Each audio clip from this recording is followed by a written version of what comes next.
perguntar para o senhor Eduardo Bolsonaro quais são as suas propostas em relação ao enfrentamento do controle territorial, mais especificamente em relação às milícias. E se considera que tem alguma autoridade política para fazê-lo. Por quê? O seu candidato a presidente da República, o seu irmão, o senhor Flávio Bolsonaro, empregou no seu gabinete na Assembleia Legislativa a mãe e a esposa de Adriano da Nóbrega, conhecido matador do escritório do crime no estado do Rio de Janeiro. E para não dizer que os senhores possam alegar que ele depois se desvirtuou, isso não é verdade. Homenagens feitas por Flávio Bolsonaro a Adriano da Nóbrega foram realizadas nos anos de 2003 e 2005, a maior honraria do Parlamento Fluminense, e essas homenagens ocorreram depois de Adriano da Nóbrega já responder a crimes graves, como homicídio, por exemplo. Eu aproveito também esse espaço inicial para fazer uma pergunta ao senhor Paulo Bilinski, que é sobre a perícia. Nós defendemos a independência da perícia, a aprovação da PEC que acabou de ser aprovada no Senado Federal,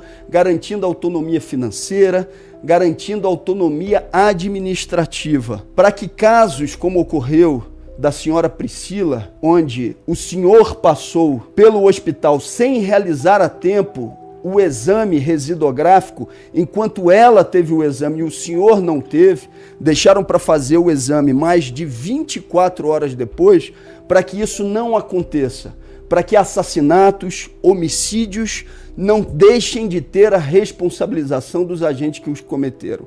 A minha pergunta é: perícia para o senhor Paulo Bilinski e independência da perícia para o senhor Eduardo Bolsonaro. A pergunta é sobre propostas relacionadas à milícia e como o senhor responde a esse histórico em relação ao Adriano da Nóbrega. Excelente. Pegar 2 minutos e meio e depois deixar o final para o Bilinski. Como sempre, o pessoal apelando, né, trazendo aqui para o público não temas que vão resolver a questão da segurança pública, mas buscando nos tirar do sério através de perguntas pessoais. Mas sem problema, vou fazer desse limão aí uma limonada. Perguntar para você que está me ouvindo: se você tivesse a possibilidade de escolher um vizinho, a profissão que ele tivesse, qual profissão você gostaria que o seu vizinho soubesse? Invariavelmente, haverá 2 respostas: ou é médico ou polícia. Porque na hora da emergência, quem você quer ter por perto é um médico para salvar a vida de um familiar seu ou a sua própria, caso esteja necessitando, né, passando por alguma enfermidade grave, ou um policial para resolver um crime em flagrante, um assalto, um roubo que pode evoluir para um latrocínio, uma tentativa de sequestro. No Brasil, como raras são as vezes da gente ver a justiça ser feita, porque normalmente o que a gente vê são políticas que vocês defendem, como a audiência de custódia,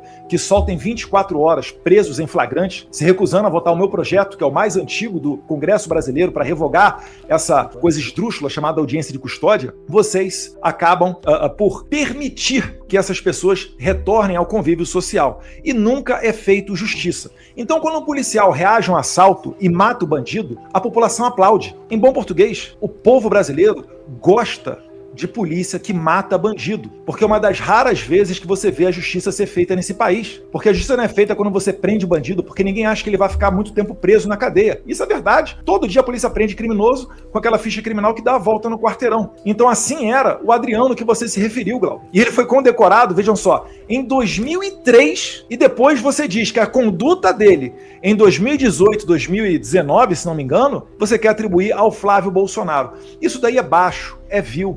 Eu não conheço a história exata de vida dele, né? Mas com certeza não dá para você imaginar que 20 anos atrás você condecorou alguém, 20 anos depois você vai ser responsável pelos atos dessas pessoas. O que eu deixo claro é o seguinte: a milícia hoje não tem muita diferença dela para o tráfico de drogas.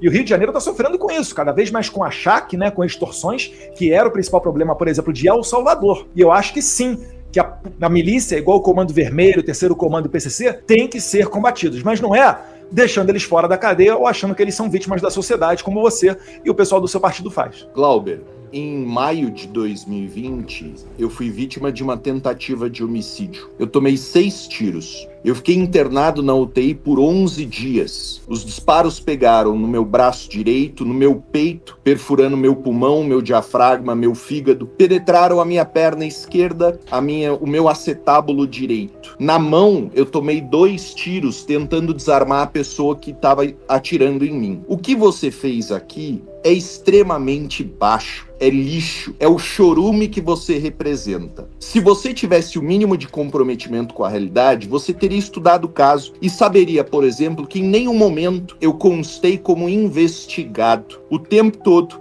o que a Polícia Civil de São Paulo, o Ministério Público do Estado de São Paulo e o Poder Judiciário do Estado de São Paulo fizeram foi apurar a verdade. E descobriram o quê? Que eu fui vítima de tentativa de homicídio. Que a Priscila se suicidou. Que ela tinha um problema psiquiátrico. Que ela tinha parado com os remédios que eram prescritos pelo médico dela. E que ela tomou a decisão de tirar a minha vida e, achando que eu estava morto, tirou a própria vida dela. O que você está fazendo é usar um caso muito triste de uma pessoa doente para atacar politicamente o seu adversário, que está aqui trazendo dados, informações e debate. Você é um lixo. Você é o chorume. O que você faz com a minha história, com a minha vida e com a história da vida da Priscila é baixo, tá? Se você tivesse estudado o caso, você teria visto que a perícia foi extremamente complexa, colhendo inclusive DNA da tecla do gatilho da arma que foi utilizada e constatando que a única pessoa que acionou o gatilho daquela arma foi a Priscila. Por pessoas como você, eu tive que processar um promotor de justiça que falou exatamente a mesma coisa. E, pasme, ele foi condenado. Então, Glauber, se você é homem, fale o que você pensa. Fale no microfone agora que eu pratiquei homicídio, para que eu possa te processar e receber a devida indenização por isso. 3 minutos. Os dois estão mentindo, e daqui a pouco eu vou falar de proposta, e ele ficou tão irritado porque está fugindo da verdade. O deputado Eduardo Bolsonaro citou as homenagens recebidas por Adriano da Nóbrega em anos citados por mim, de 2003 e 2005. O deputado Eduardo Bolsonaro, a mãe e a esposa de Adriano da Nóbrega, estavam no mandato de Flávio Bolsonaro, no último mandato dele como deputado estadual na Assembleia Legislativa. E quando questionado Flávio Bolsonaro o que elas faziam no seu mandato, ele disse que não sabia, que quem cuidava disso era o Queiroz.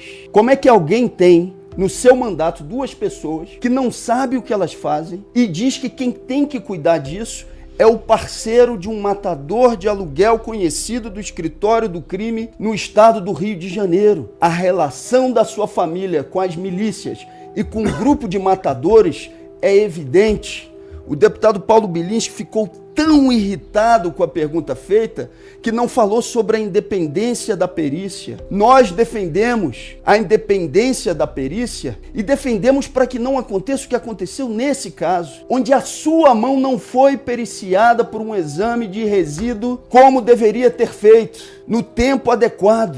Nós estamos defendendo uma proposta concreta. No que diz respeito às milícias, nós temos um plano de enfrentamento que passa diretamente pelo enfrentamento econômico. Aquilo que é hoje no estado do Rio de Janeiro, por exemplo, e é a realidade também de alguns outros estados, onde você tem a venda de droga em aproximadamente, isso dito não por mim, dito pelo secretário de Segurança Pública, que inclusive é adversário da nossa posição, onde ele fala que a venda de drogas é responsável por aproximadamente de 15% da lucratividade das facções, incluindo as milícias, e que o resto todo é gás, internet, transporte, especulação imobiliária. A defesa que nós fazemos é que você tenha uma ação estatal de controle dessas atividades, para que você tenha preço de gás tabelado disponibilizado para a comunidade, para que você tenha transporte coletivo disponibilizado pelo governo estadual, para que as pessoas e pelas prefeituras, para que as pessoas possam ter